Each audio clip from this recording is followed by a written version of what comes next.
వాడి అబద్ధాల మాటల్ని నమ్మి మోసపోవద్దండి అంటూ ఘాటుగానే స్పందిస్తూ వచ్చేసిన కావ్య. ఇక ఫ్యామిలీ వీక్ తర్వాత కావ్య హౌస్ లోపలికి ఎంటర్ కాలేదు. అలానే నిఖిల్ని సపోర్ట్ చేసేందుకు స్టేజ్ పైకి రాలేదు. ఇదే విషయం పైన నిఖిల్ అయితే తోటి కంటెస్టెంట్స్కి చెప్తూ చాలా బాధపడుతూ వచ్చేసాడు. నా కోసం కావ్య ఎప్పుడూ ఉండేది. నా అమ్మకి మరో అమ్మ అనుకున్నాను. నాకు ఇద్దరు అమ్మలని ఎప్పుడూ అనుకోలేదు. నా కావ్యలోనే నా అమ్మని కూడా చూసుకున్నాను. ఎన్ని గొడవలైనా నా దగ్గరికి తిరిగి వచ్చేది. ఇప్పుడు అలానే జరుగుతుందని అనుకున్నా. బయటికి వెళ్ళాక నేను మొదటగా చేసేది నా కావ్య దగ్గరికి వెళ్ళి నేను ఇంకా క్షమాపణ అడగడమే అంటూ నిఖిల్ అయితే బాధపడుతూ కంటెస్టెంట్స్కి షేర్ చేసుకుంటాడు. ఆ తర్వాత కూడా నిఖిల్ కోసం స్టేజ్ పైకి అయితే కావ్య వీకెండ్లో రాలేదని చెప్పుకోవచ్చు.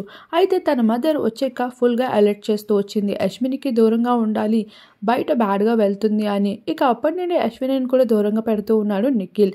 అయితే కావ్య ఇప్పటి వరకు వస్తుంది అనుకుంటే ఏ మాత్రం రాలేదని చెప్పుకోవచ్చు. ఇదే విషయం పైన కావ్య సోషల్ మీడియాలో రియాక్ట్ అవుతూ వచ్చేసింది. వారి మొహం పైన వేసుకున్న మాస్కులను చూసి మాటలు చూసి మోసపోకండి. నకిలీ వ్యక్తులు చివరికి వాళ్ళ అసలు రంగు చూపిస్తారు.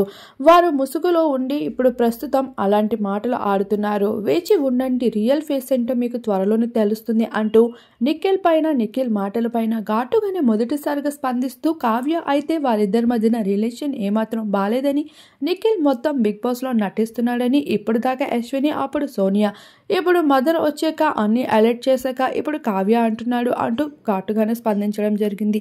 ఏది ఏమైనా గతంలో నిఖిల్ కావ్యలు కలిసి ఉన్నట్లు ఇప్పుడు లేరనే విషయం క్లారిటీ వచ్చేసింది. ఇక స్టేజ్ పైకి కావ్య వస్తుంది అనుకుంటే అటువంటి ఆశలేమీ లేనట్లే క్లారిటీ అయితే తన పోస్ట్ అయితే షేర్ చేసుకుంది.